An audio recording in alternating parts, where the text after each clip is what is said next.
life is a roll of the dice. So you might wanna open your eyes. If you blink then you'll miss it, cause we each got our limits. But even after the finish, the low roll,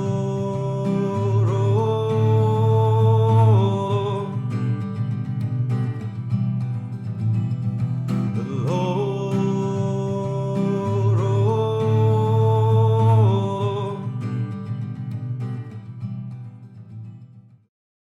Previously on the Ironfist Institute. Our adventurers have been introduced to the frozen north and the dangers they may well face. Now, they must embark on their own quests and learn to adapt to new surroundings and cultures. They're bound to make an impact on the unsuspecting town of Bryn Shander, but will it be for better or for worse?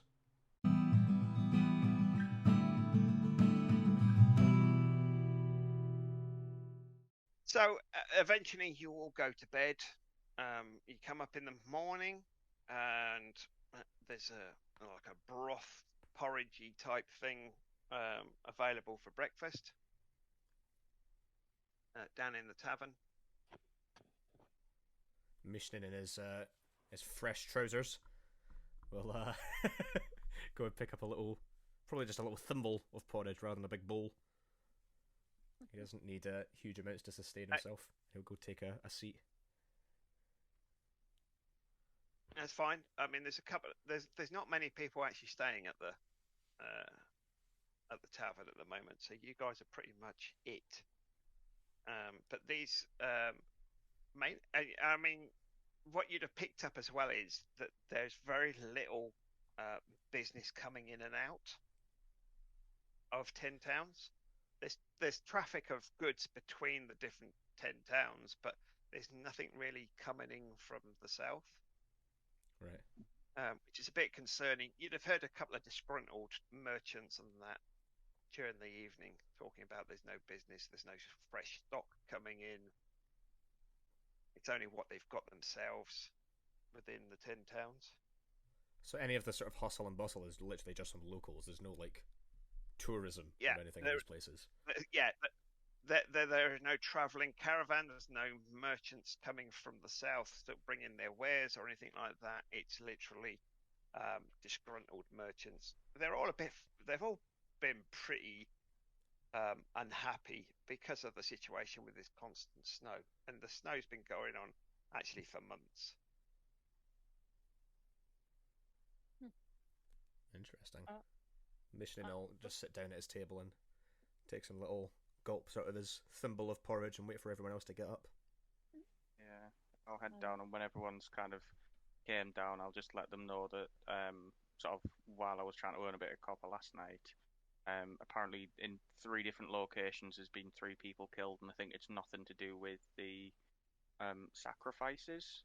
But then if we're heading up towards a place called, is it pronounced Bremen or Bremen? Depends where you come from. Bremen? Both would be fine. There's an additional thing to watch out for that lives in Dualdon. So we need to be very careful what we're doing wherever we go. What sort of dangerous thing is there in Bremen? No idea. I just heard whispers of apparently fishermen are being terrorized by a monster. Could it be more unicorns? Would be. You don't think that would have anything to do with the little ditty that the fish was saying? This wasn't Scramsack saying that quite a few fishermen are killed trying to catch those things? Unless it's a bigger version. Might be.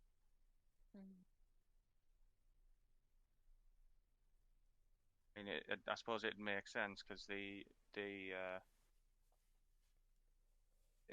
fish had sang. There's a place it likes to go farther up the river's flow.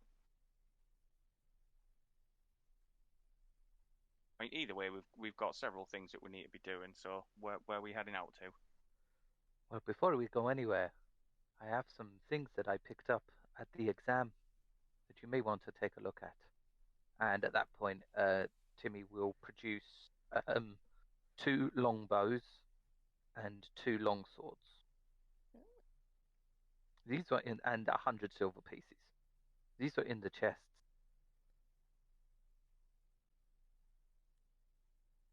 If anyone has a preference for using such weapons. I'm not much of a swordsman myself. I'll probably just stick to my handy quarterstaff, but you guys look pretty capable with some of these weapons. Okay, well, feel free to take a share of the silver. And Mishnan, having no idea what monetary value is, will literally pick up 2 silver pieces and put them in his pocket.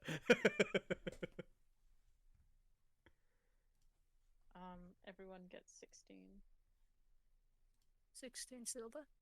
Yeah. There's Okay, decimals, but there's a bunch of decimals, but 16 silver. So if everyone takes 16, I'll have what's left, yeah? Well, like I said, Mishnan's only going to pick up 2 because he has no idea what money's worth. I will slide him over the additional 14. Well, that looks Take these awfully ones heavy. as well. I'm not sure if I could carry all that. That looks awfully heavy for me. How about I keep it, but then if you need something, I can always pay for you. That sounds good.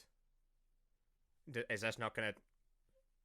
This looks pretty expensive in itself, he says, holding up one of the silver pieces. It looks all shiny. Yeah, shiny, yes. I like shiny things. Oh, me too. You're a bit like a magpie.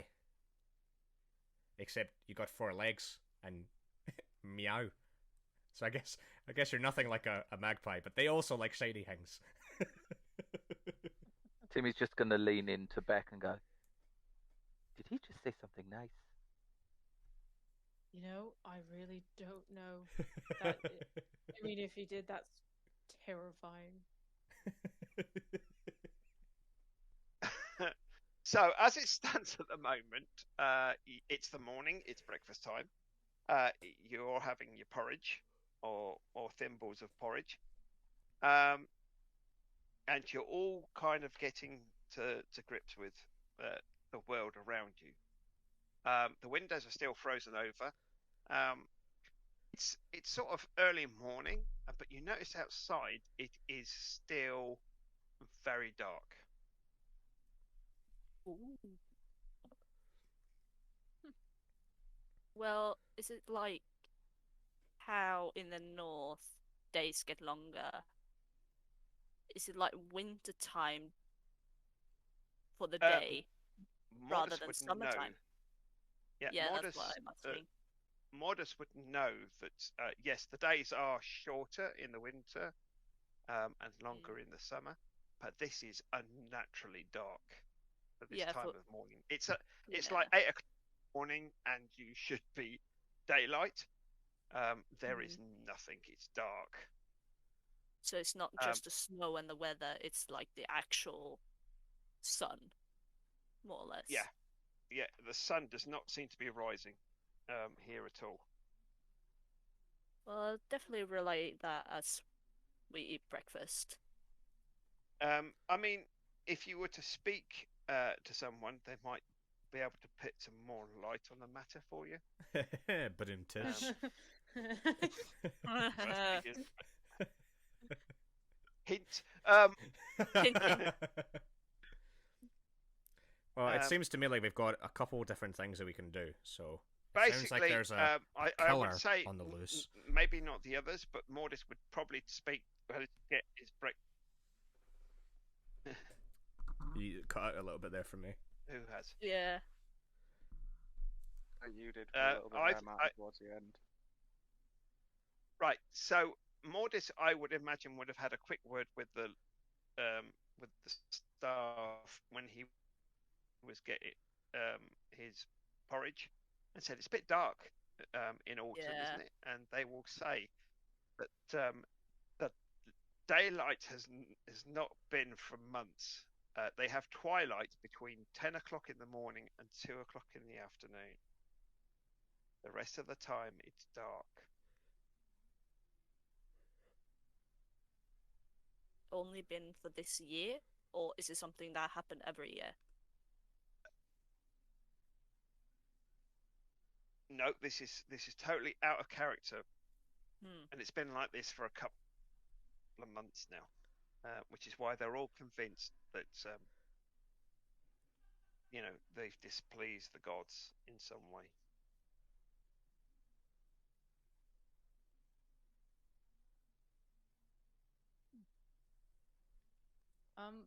Before I came down for breakfast, could I take out the signet ring and have a look at it? Yes, it's a signet ring. Does It it have seems to have an emblem on it.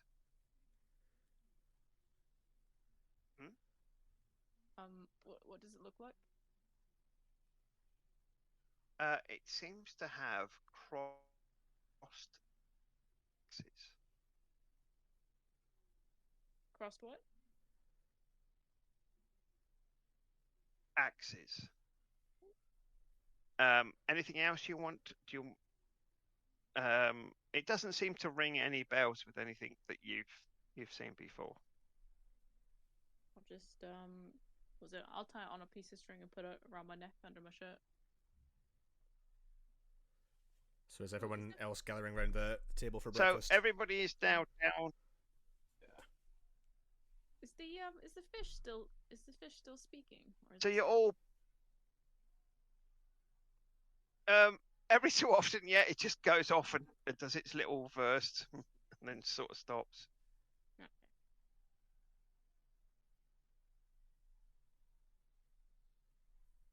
So it seems like we've only got a few options of what we could do here then. So we can either have a look for this killer that's on the loose.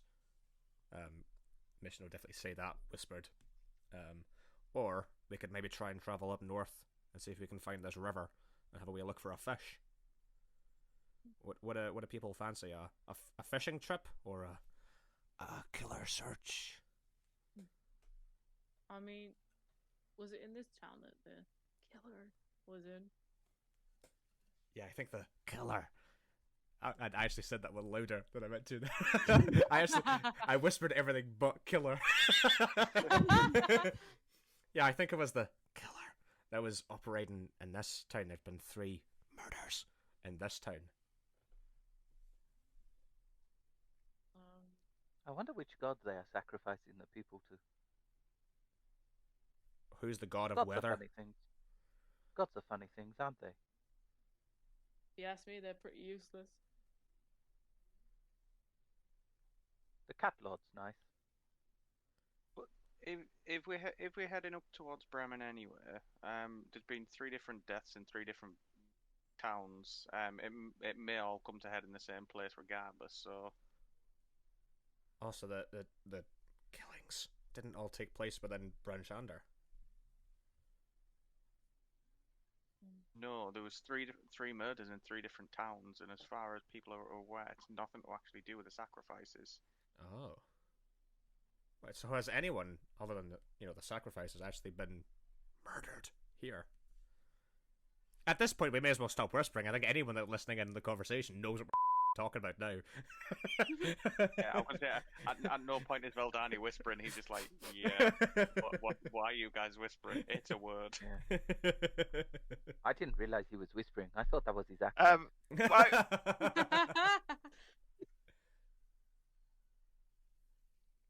While you guys are whispering, Scram Sax comes over. Excuse me, gentlemen, but I hear you whispering about the murders. What? Are We weren't you talking about any looking to murders. Yes, Yeah, yes, we I were. told you, it's his accent. He's At which point he goes,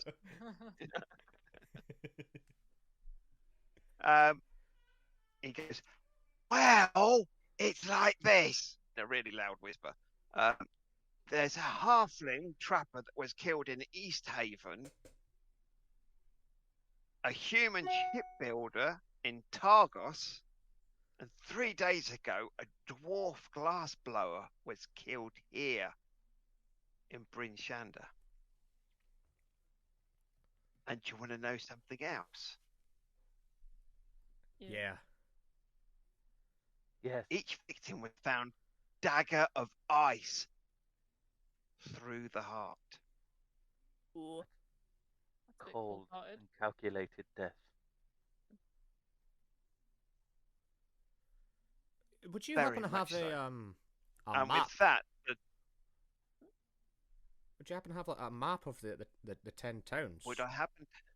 Just to see sort of where, Well, in terms of how close East Haven is to Bryn Shander and to Bremen or to Targos. strangely enough, yes, I do. Oh, excellent. This looks strangely familiar. I feel like I've had a dream about this And map. it's my budget.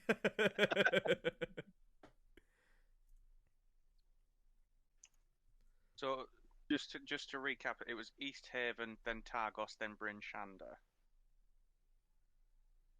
Or was it in a different order? No, it was 3 murders.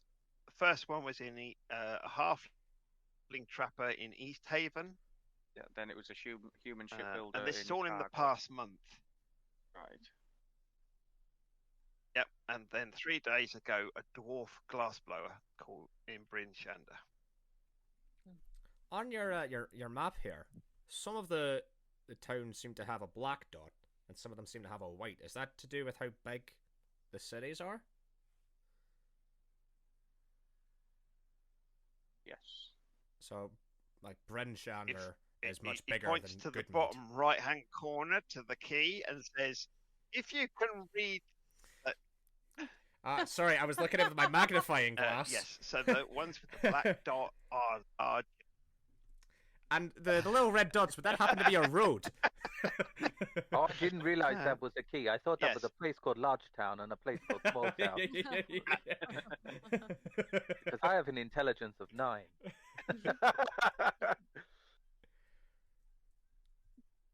So, presumably, these murders. And a really small road called Road. Yeah. Yes, sorry. That's the one. Presumably, these murders then are happening in the Sorry, big go. cities. Go. Yeah. So if it's happening in East Haven, and then whoever's travelled to Targos and Bryn Shander, and they've taken out what a glass blower, a trapper, And a shipbuilder. and a shipbuilder. I cannot think of a link between the 3 job descriptions. It No, could but just be Well- their local trade. Were they all men?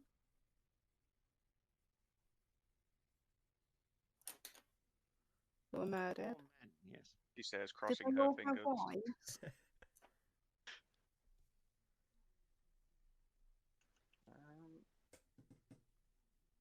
As you're looking over this map on the table, the wind suddenly catches it as the door springs open, and 3 shortish people come through the door, slamming the door behind them. Very quickly, you notice that they've basically covered their face with face mask with material covering to protect them from the outside weather. They have snowshoes attached to their backs, and each one of them is carrying a snow axe. He says quickly, because he's trying to find the good description. Yes, actually, that's a perfect. Yeah. Okay, while the door's still open, I'm just going to kind of look up and just go, excuse you, use thaumaturgy to close the door and be like, some of us are busy here. Just kind of look back down at the map. The 3 stocky figures bundle in cold weather garb, stumble towards you. They have snowshoes slung over their backs and ice picks fastened to their belts. 2 of them have thick beards. The third holds up a gloved hand and says through a thick woolen scarf in a raspy voice, "Well met. I'm Hran, and these are my friends Korux and Storn. We need help. Can you help us?" And they basically stumble in. They're obviously freezing cold. You've shut the door as they were trying to shut the door. You very quickly realise that they're dwarves. We might be able to help you, but it depends on what you need help with. So as they start to peel, as they're coming in, they start to warm up. They start to unpeel things. You notice that the one who spoke to you, Haruna, is a female dwarf, and she has lost her right ear as she unpeels all the clothing, probably from frostbite.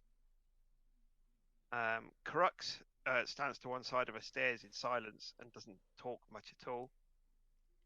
His nose is black with frostbite. And Storm just seems to be extremely nervous. He's always looking around him as though he's waiting for somebody to attack him. I'm gonna kind of look at Storndus and be like, "What's got you spooked then?" Dragons, white dragons. Oh, they scare me. There have been And dragons he looks around out. here. He looks outside, and Harona will step forward and say he's petrified of white dragons. He's convinced that we'll be attacked by white dragons at any moment. We haven't seen one in months. Well, to be fair, with how much snow there is, it could probably sneak up on you quite well. Just blend in with all the white. To be fair, our troubles were far more ground based recently. What's been troubling you? Why are you so desperately in need of help? Yeah, as you're talking, Scramsax brings back 3 warm tankards of something that's steaming warm. It looks like it might be sort of mead or something that's been warmed. There's basically a small amount of heat rising off of each of the mugs as he presents them to the dwarves.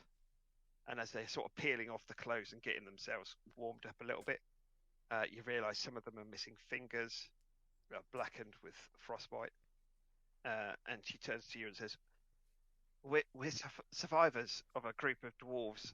We were tasked to deliver a sled of iron ingots to Bryn Shander.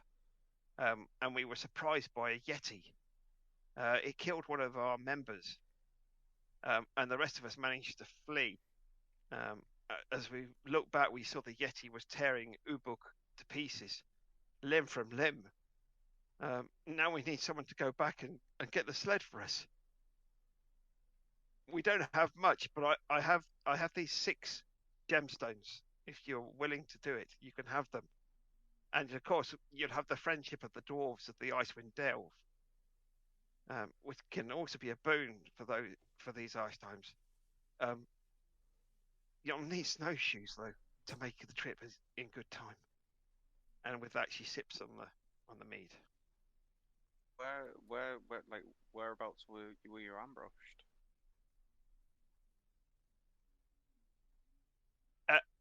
We were halfway back from Kelvin's cairn. So if you look on the map in a northeasterly direction, you've got that, and then the Dwarven Valley, just past the Dwarven Valley in this sort of area here, is where they think they were attacked by the Yeti. Right. So where can we get snowshoes?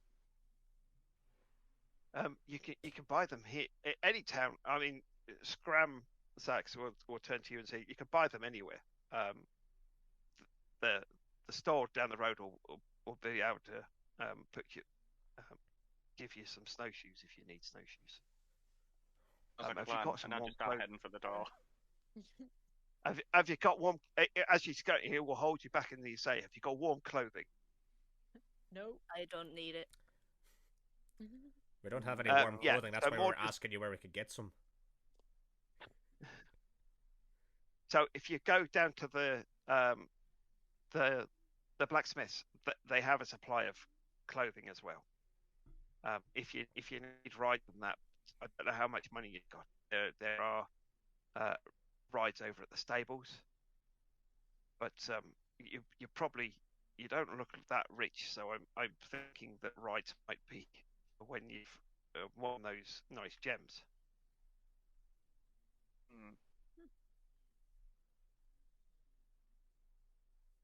Right. So to the blacksmiths.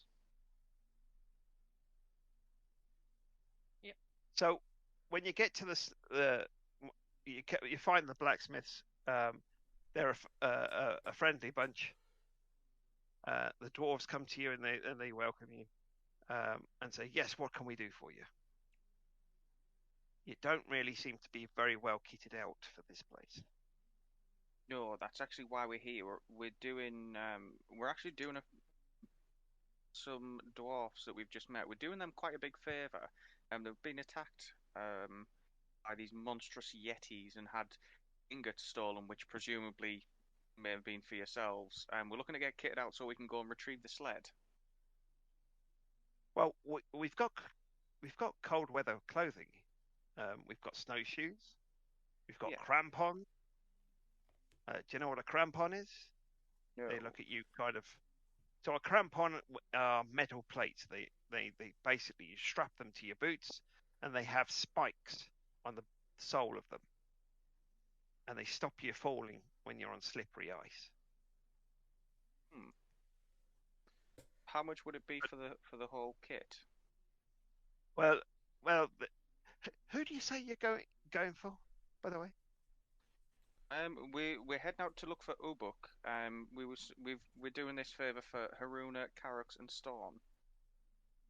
Oh my goodness! The clan. You're doing a job for the clan. Yes. Well, normally this would be like 14 gold pieces each.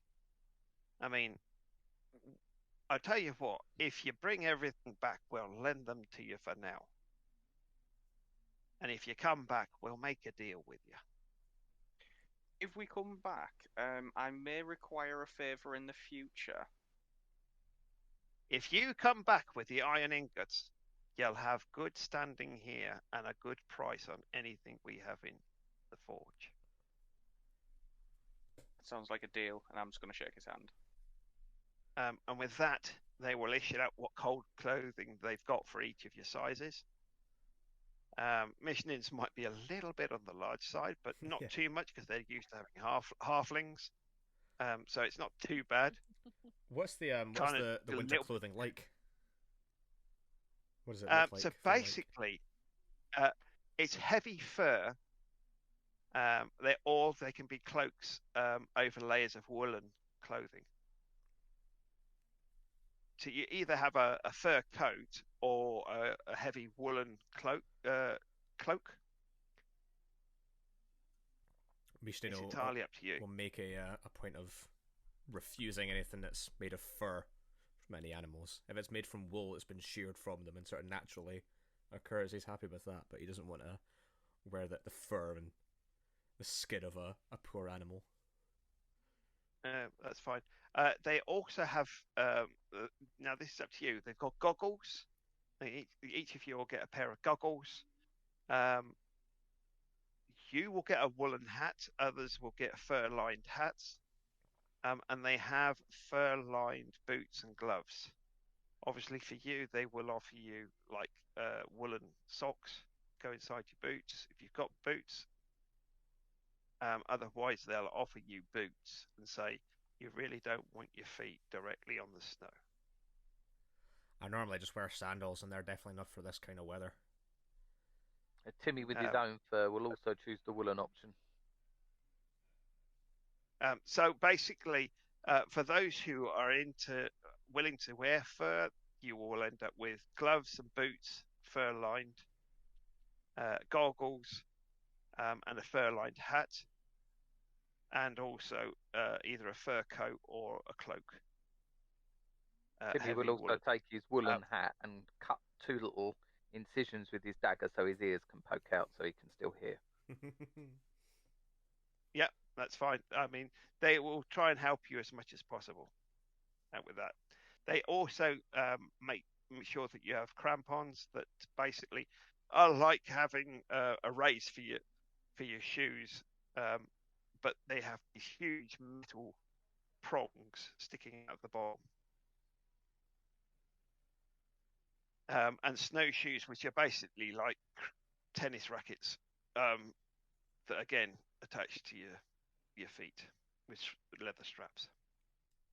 I think also Modestry probably takes the clothes, even though he doesn't necessarily need them.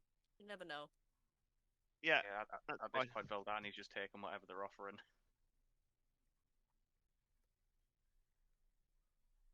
Timmy's a bit worried about fur on fur might cause a static reaction, so he's gone for the wool for now, in the hope that he doesn't continuously electrocute himself. That would be worse. That would be worse. Timmy learns shocking grasp.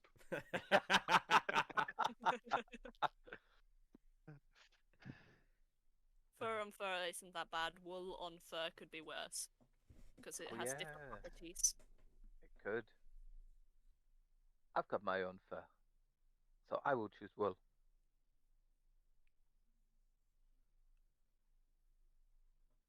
Yeah, they will kit you out as best they can. You notice, actually, you very quickly realise that these guys are pretty sympathetic with anybody who's of a not into. They might not totally understand why you wouldn't prefer to have the fur line stuff, but they won't say anything, and they respect your decision.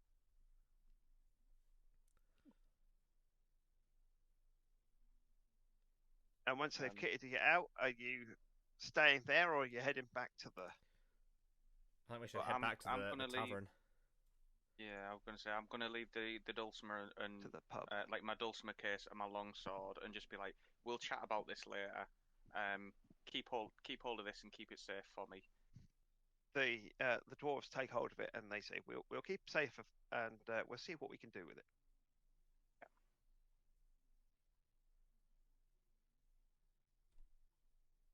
So we're just heading back to the tavern before we head out then.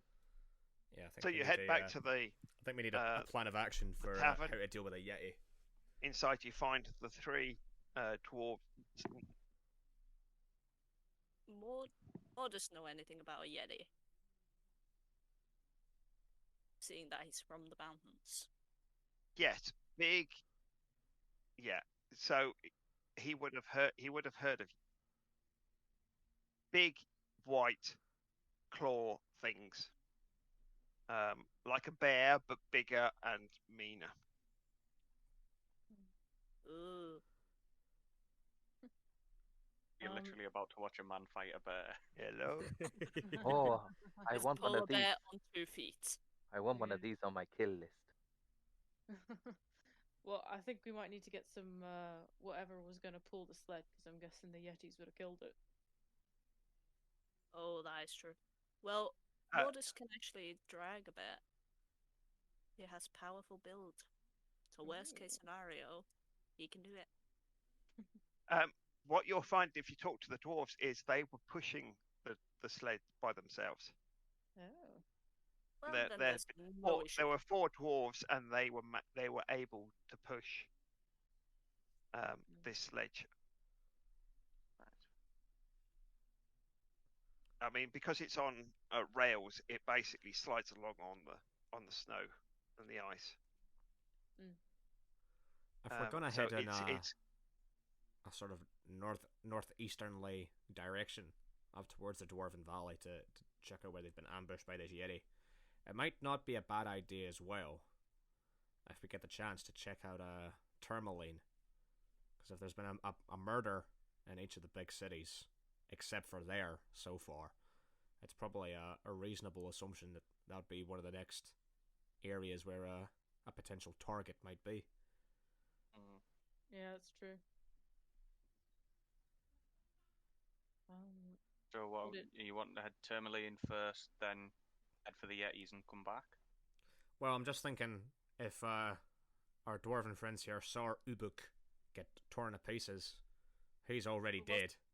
Whereas if we head to Tourmaline first, we could maybe try and prevent a murder happening before going and dealing with some lost goods where someone has already died. The ingots, though, because if the Yetis destroy the ingots and we bring it back, then we're not able to bring it back.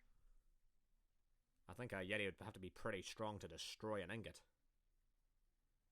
I don't mean necessarily shatter it, but if they sort of toss it, well, I suppose destroy probably is the wrong word, but if they'd like sort of toss it into a lake or something like that, or just get rid of them, then there won't be much for us to bring back.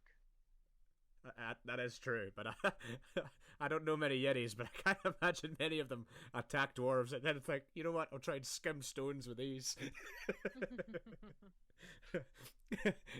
Hey, Yeti wife, check out how far I can throw this big metal thing. Spoosh. I killed a little man and I took his metal bricks. Such is life for a Yeti. We kill little men, take metal bricks. we generally have a very good time. We're very sophisticated people. Skipping ingots is like their mating ritual. Yeah. To attract a mate. Build nests and take the shiniest thing in the hopes of catching them, getting a mate. No, again, I'm pretty sure that's magpies again. I think we've made a mistake here. Oh, are these things shiny? Nice. What's the difference between a metal brick and an ingot? I think it's the same Ingots thing. are refined, Okay. I think. They're the same thing? I think they're pretty much the same thing, yeah. Most Good. bricks aren't made of metal, so a metal brick is basically just an ingot. Okay. They're nothing like unicorns. So we need the metal bricks, and we need to kill the Yeti. Exactly. Let's Hell go. yeah. I'm excited. And then the small bearded men will be happy with us. And the small bearded woman. Yeah. Yeah, the small bearded woman will be very happy when we return with the metal bricks. Do you think she looks a bit like the magic lady? She was a small bearded woman. She's not bearded, by the way. Okay. More of a 5 o'clock shadow.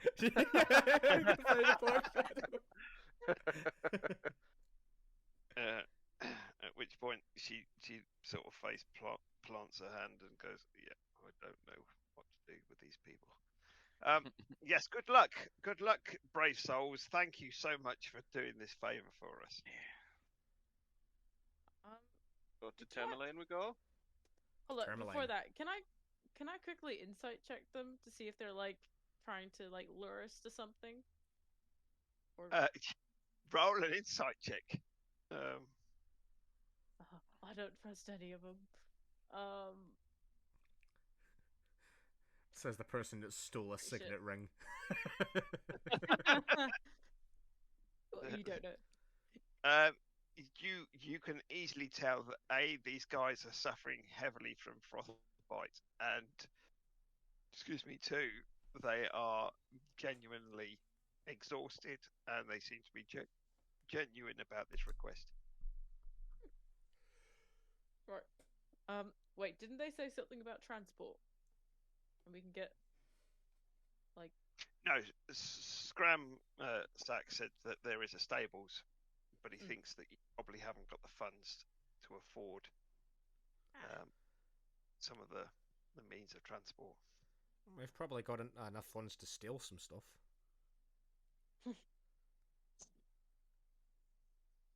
If you Could want all to try try hitchhiking. I mean, you can go down to the stables if you want to have a look and see what there is. Yeah, let's go. It's been a while since I've seen a horse. And stared deeply into its eyes. yeah, for like 3 minutes. I was talking to it.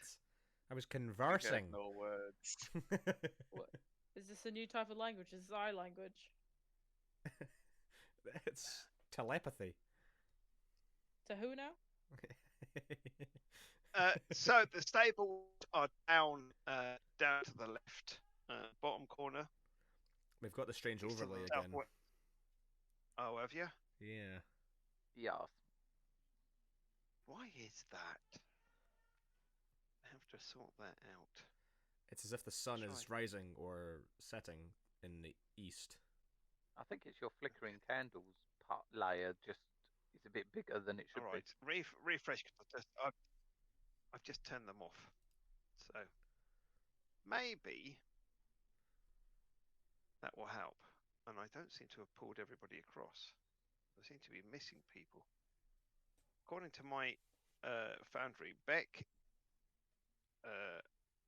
Timmy, Mordus, and Valdani are the only ones that are online. I've just refreshed my page. That's probably why. They might be refreshing. Yeah. Okay. Ah, look, they're all coming back on. Is that any better for you? That's much better. So down by what is called the southwest gate, I don't know if you can see my marker actually. There's a big building just to the north. Yep. That is the stables. When you guys arrive there, expecting to see ponies, and horses, donkeys, and such like, there are none. What you do find They've got nuns. There Can't imagine they're very good at pulling sleds. To be fair, their nickname is Penguin, so you know. Yeah. Come on, pull harder, sister. Pull harder. There are no horses or ponies, but there are dogs. Ooh, I like dogs. Dogs are my friends. And also a strange beast that looks like a huge flightless bird. The strange thing about it is its beak looks like the head of an axe. Roll me a nature check, everyone.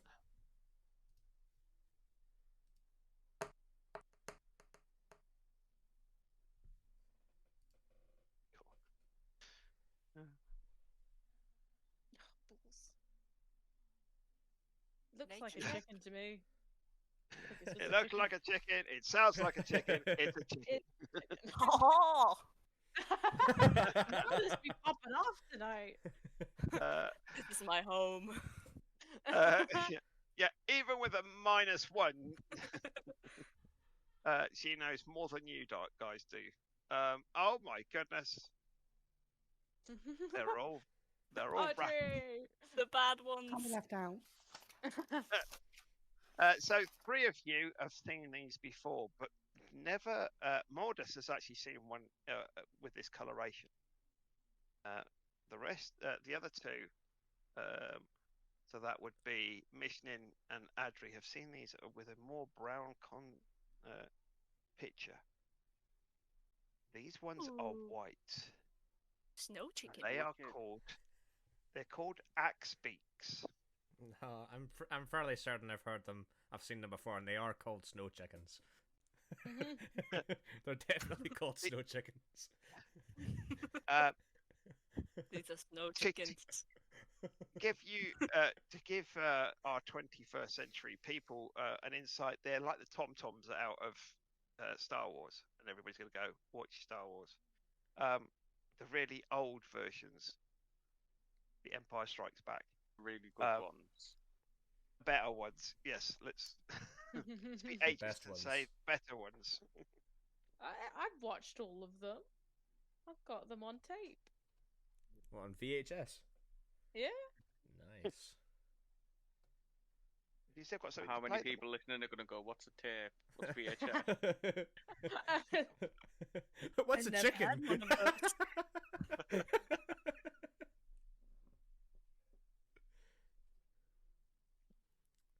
Chicken. I think Mishnin is gonna wander up towards maybe one of the dogs first, and he'll again do his beast bond to try and talk to one. Okay. So there's one thing here. These things are big dogs. I mean, they're hairy, which protects them from the snow. They're like sledge dogs, but they're slightly bigger. They're almost sort of wolf size. These guys, like big huskies, or yeah, they are a husky, but in wolf size. They're you know, the biggest you would imagine a husky could be. So we've got a dire husky. yes, a dire husky. Ooh. And this guy's kind of stood there. In fact, most of them are on the floor, curled up in balls, keeping warm. And this one kind of looks at you and goes, in mind to mind, he says, "Yes." I just wanted to say you look like a glorious creature. Because I am. Would it be okay if I were to pet you a little bit?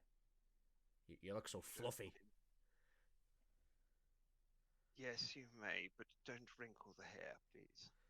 And Michelin's gonna stroke him and scratch behind his ears, and he's just so excited. There's such a big dog. Oh, you're a good dog. You're a good boy. You're a good doggo. And all you can hear in your head is, oh. Is his tail wagging as well? He's trying to be this ultra. You realise he's trying to be this ultra cool leader of the pack, and he's trying not to wag his tail, but you can see it just shimmer. He's sort of shaking, as though it really wants to shake. Does somebody want a belly rub? Does somebody want a belly rub? I can imagine the back leg is doing the phantom scratching where you're getting him behind the ear. Would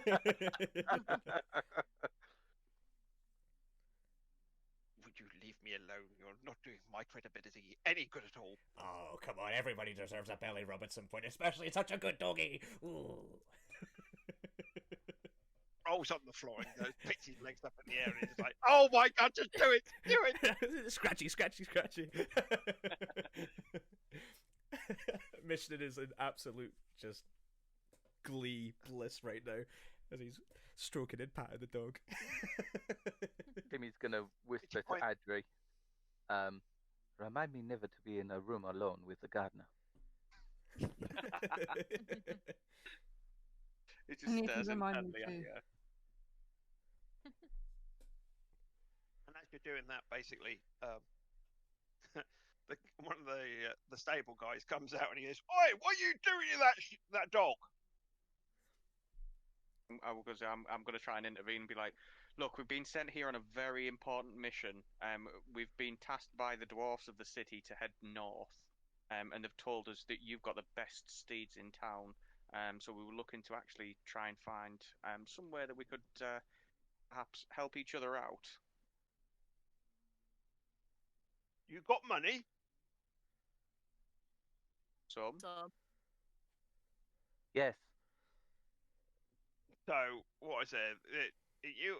Are you all there at this moment? You're all present? Yeah. So he goes 1, 2, 3, 4, 6. So you're looking for sledges then, or are you looking for axe beaks? Depends on the cost. Well, a sledge costs 20 gold pieces, and a dog will set you back another 50. And if you want an axe beak, they'll cost you 50. Michelin was sort of with his telepathy with the dog and say, "Does he treat you very well? He seems like a very angry man." Still scratching it and everything. Well, you see, he don't stop. He's not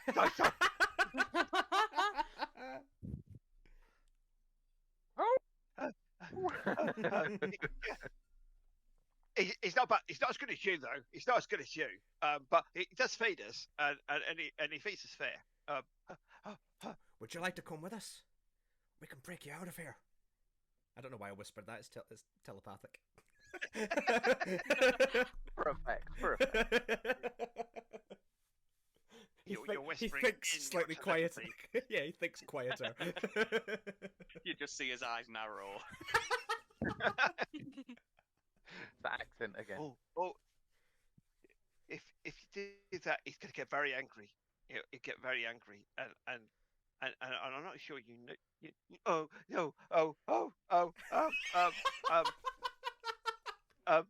I can't think. I don't know.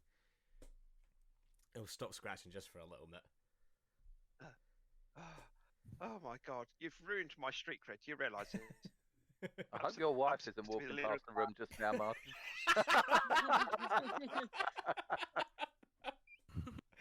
The worst is my best mate's here, and he's going to think, "Flipping heck are they doing with that?" It's a very important. It's a very important call. That's all he needs to know. 0898. For extra service, sign up to our Patreon.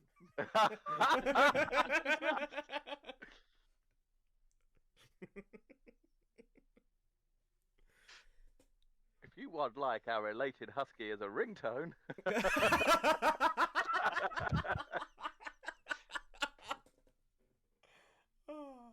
So getting back to the dog sleds.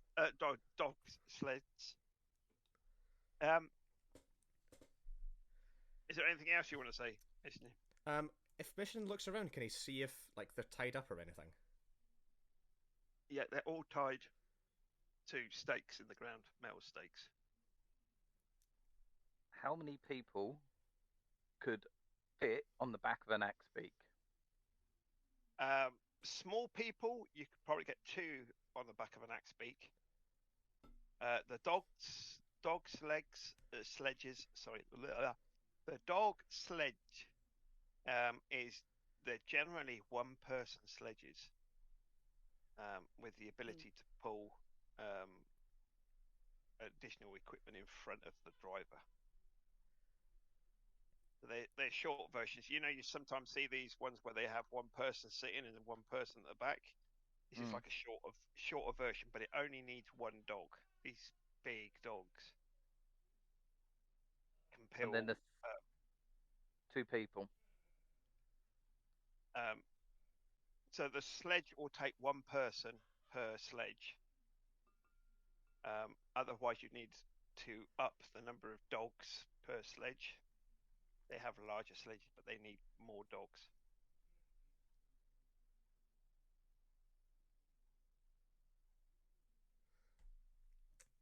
I think Michelin is gonna sort of stop scratching the dog around. He's just gonna give him one last message and say, "Wait here.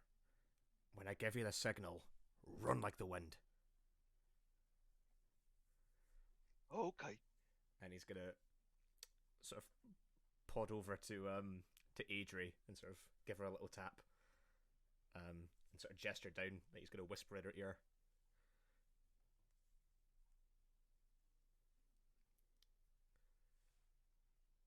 At which point Adri can talk. Did you? All I heard was he was going to bend down and whisper in her ear, and then I didn't. No, you're gonna have to bend down to me. I'm 3 foot tall. You There come to was me. just nothing, and I was sat here waiting, like, are they testing me? So what did you say in my ear? No, it's just sort of gesturing for you to bend down so he can whisper in your ear. Okay, she bends down and puts her ear next to your face. Could I borrow one of your daggers? And then also, could you distract the guy that runs the stables for me for just a couple minutes? Okay. I'll give him one of my daggers, and then I will start dancing for the stable guy. And Michelin's gonna try and stealthily just crawl over maybe to the metal sort of poke in the ground that his dog friend is tied to, and if the guy's distracted, he'll try and cut through. The impromptu. While I'm dance, dancing. take out the loot, and I was just going to say I'm going to take out my loot and just start like sort of strumming a little tune for her. And I'm going to loudly, over the top of your loot, try to count my beats. Like 1 and 2 and 3 and 4 and 1 and 2. And they're pirouette. quite annoying for being too loud. I think Margaret goes over to Timmy, who's the only one who's not going in on this, and shows that I do have money if we need, and then has a handful of gold coins. Mordred has about 60 gold pieces, apparently, that I think he got from a chest. Ah. So while you're doing that, Adri and Voldani roll me performance tests, and I want a stealth one from Mishnid. Stealth. Okay. Unless Come you've got on. something else that. Oh no. Oh no. Well, to be fair, it's not a complete disaster. Because the other two are performing nicely and have distracted him a lot better. So basically, it's going to be I'm going to roll at disadvantage. And he scored a 4, so you get away with it. You get across. Get in.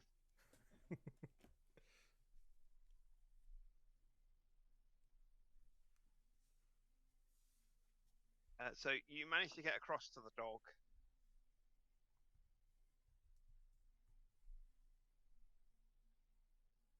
Yeah, if the guy looks to be distracted by Valdani and Adri, then he'll start cutting through the rope or whatever it is that's tied to the metal pole. Yeah, these are thieves' daggers, so they're going to be quite sharp. So you basically slice it down, and it goes straight through the rope. Right, and then he'll pop the dagger carefully into his own knapsack so as not to stab his ferret, which is not a euphemism. He genuinely just has a ferret. And then he'll jump on the back of the the big Alsatian or the big husky or whatever, the dire husky. Now we just need a sled. Well, I'm just Not planning on just riding the husky off into the distance. This is my friend.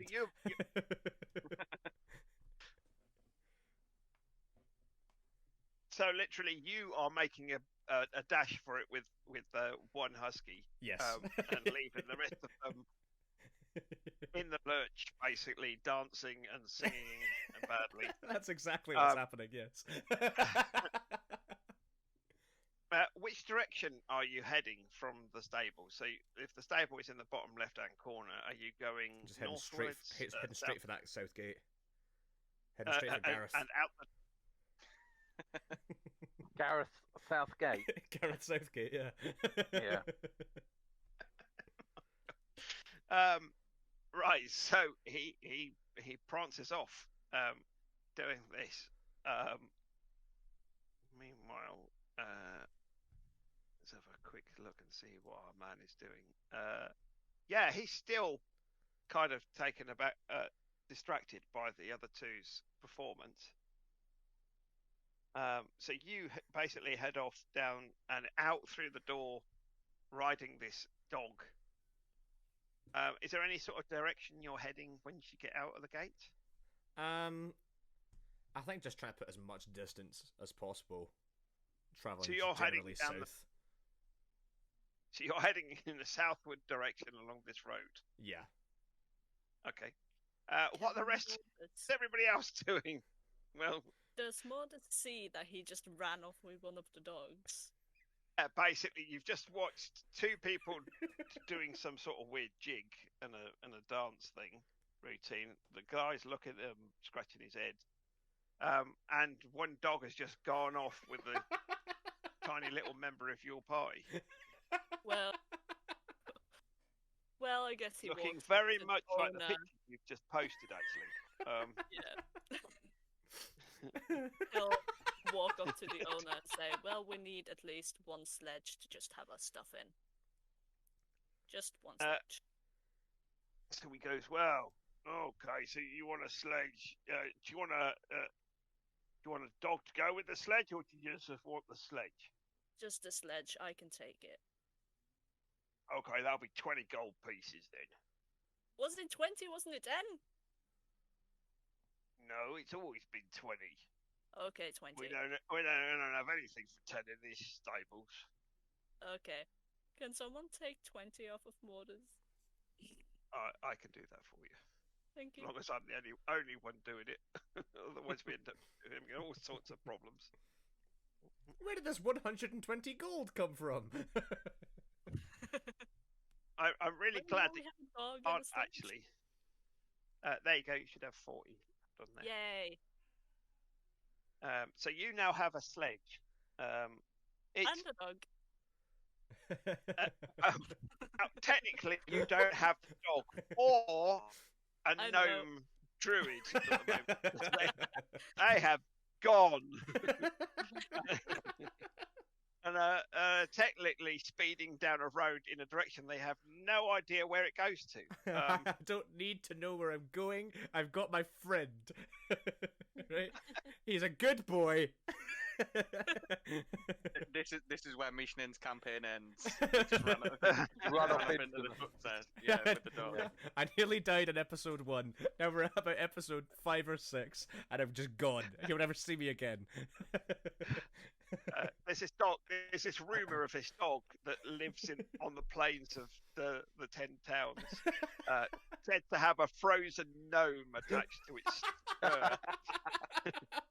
If you would like to tune into our spin-off series, One Gnome and His Dog.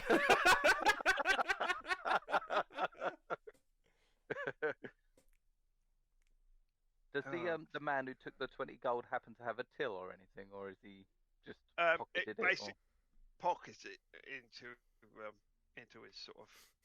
He's got kind of like apron with deep pockets in it. And Please steal it back from him. Please pickpocket the 20 gold back. So we've got a free dog and a free sledge. Yeah, I'm going to attempt to try and pickpocket the 20 gold back while he's chatting to the other ones. So first of all, I want a stealth one for you to get close to him so that he doesn't realise you're there. Okay. Still being distracted. Well, I was just going to say, while yeah, this I'm is going going to on, shout. That's fine. I'm just going to shout eyes on me at him. Hey, you! Eyes on me! Yeah, Don't just cut well for anyone, you know.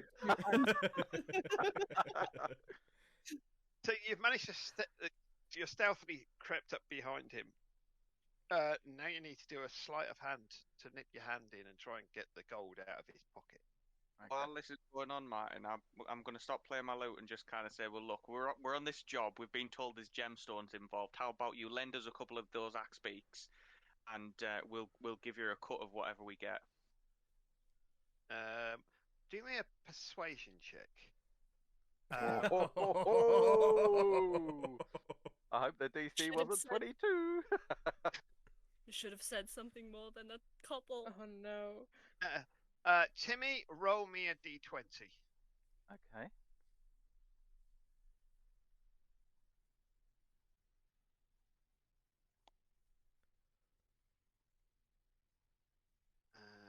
You pull out of.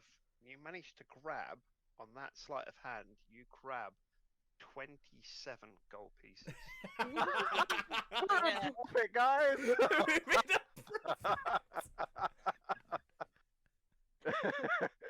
How about we get out of here now?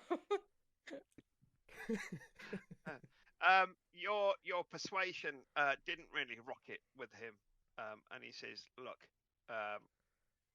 you guys, these axe beaks need proper acceptance with you, and I'm not willing.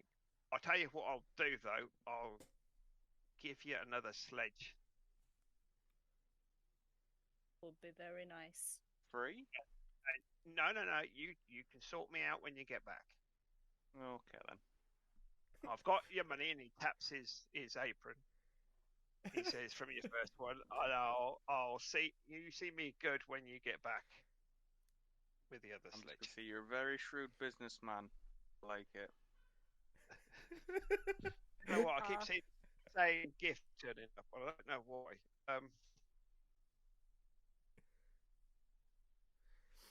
Yes. So you now have 2 sledges and a missing dog and gnome. And 7 more gold than when we started. So technically, that's Timmy, isn't it? I've got you down for 24 gold pieces at the moment. That's Timmy. right, yeah. So on top of the 27, that will give you 51. Okay, once I'm outside, I will give Mordus his 20 back.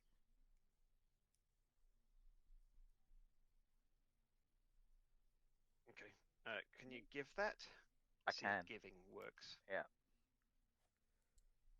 Once we're outside, I'll say, Mordus, I Stole your money back for you. Thank you.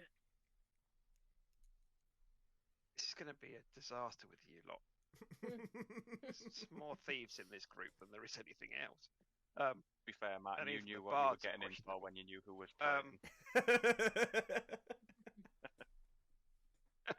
This is one of the less chaotic So, things we've tried to pull off on you. Yeah. It's still time, James. There's still time. So, James, you're presently still telepathically linked to your dog. Are you still continue to run down the road, or are you going to stop? Or I mean, what's your plan? I mean, I just wanted to put maybe like half a mile between us and the town. Okay, well you've done that. Is there anything you want to do? I'm gonna give him another good scratch and say, "You did such a good job. You did a fantastic job running away there. I'm so proud of you. You're gonna be my best friend forever." So, missioning is like a half a mile outside of town, and you've pulled him to the side, I think. Yeah. So I'm giving him his scratches and telling him he's done such a great job, and then I'm gonna ask him how he feels about going slightly off road, and basically cutting back up, to what would effectively be the north of the town, but not using the main road, just going through the sort of the wilderness. Oh, going around the outside. Exactly. Yeah. He's happy with that. He's quite a shrewd dog, so he will pick the best route round some of the snow drifts and such like. And before we go, and he'll take some of his rations out from his bag and give the dog a wee treat, and also telepathically ask, what is your name? What should I call you? And he goes, "Oh, Keith. my name." Keith. Keith the Dire Husky. Yeah, that's just Hell yeah. totally. Sorry. Call him Hey. K-Dog. Well, call him Keith. Keith. So Keith the husky. All right, It Keith. is. Gary the Conscience Fairy, apparently, as well. Gary. Borders Drew's secret identity, Gary. Come on, Keith, to the north. Okay, Bob. Was after I noticed him, like that he's gone. Can I try and follow him? Out the gate. Yeah, I'm gonna try and follow him. So you come out. This dog is pretty fast. So you manage to get to the gate as you see it scampering off in the distance I'm up just the road. Gonna show. Oi, Mishnin, what are you doing? I don't think Commissioner hears anything with the wind flowing past his ears, and he's so excited and so focused on the dog, he doesn't care about anything. Literally, there is a constant drift of snow. He's basically nothing unless you scream at the top of your lungs. There is no chance you're going to get. And there are guards on the gate. Don't forget. I don't want him to get lost. Wait, how far? You said you're going half a mile, didn't you? About half a mile to the Oh my southeast, God. or the southwest, sorry, of the town. Bulls. I'm gonna run. I'm just gonna run after him. You're gonna use your running skill. Yeah, I'm gonna use my running skill combined with my endurance skill and my tracking skill. You need to roll because of all this. Basically, you. What's your running speed? What's your speed? Is it 40 feet. 40 feet. Yep. So you literally, when Mishdin finally stops him and has a little conversation, you get to them just as they're about to head off over the rough ground. And I'll go, Mission, don't stop. Don't stop. Okay. Yep, yep. No! And it takes off. You little Mission and don't stop. Okay. Phew. Oh, wait, hold on. I can do something. Give me a minute. I'm trying to think. The longer you think, the further I'm getting away. No! Key point, step of the wind. Wait. Yeah, so I can go, can I catch him up? Because if I can do 80 feet in a round. If I step in the wind, I can do 120 feet in a round. Did I catch him? All right, okay. You literally, as he gets to the first snowdrift, you manage to catch him up somehow. I'm grabbing him by the collar, like, stop! You're gonna get lost. I'm going north with Keith, and you can't stop me. I have.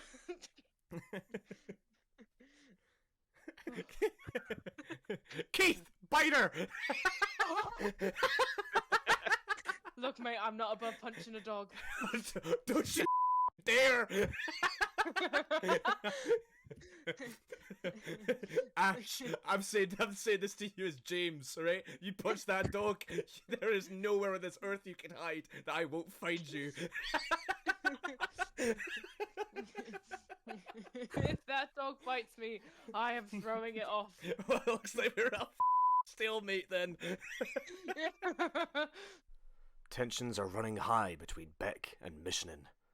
Will things resolve peacefully, or will they come to blows? You'll have to tune in next week to find out.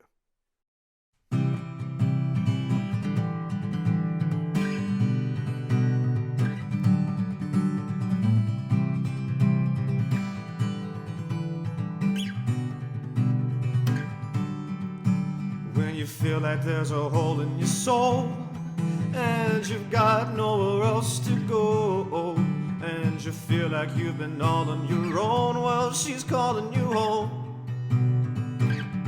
She's calling you home. Oh, oh, oh, oh. She's calling you home. Oh, oh, oh, oh. Yeah, and home is where the heart is, and you keep yours fully guarded, but I know that mine is always with you. And you won't find no place safer, and there ain't no reservations at the Ironfist Institute.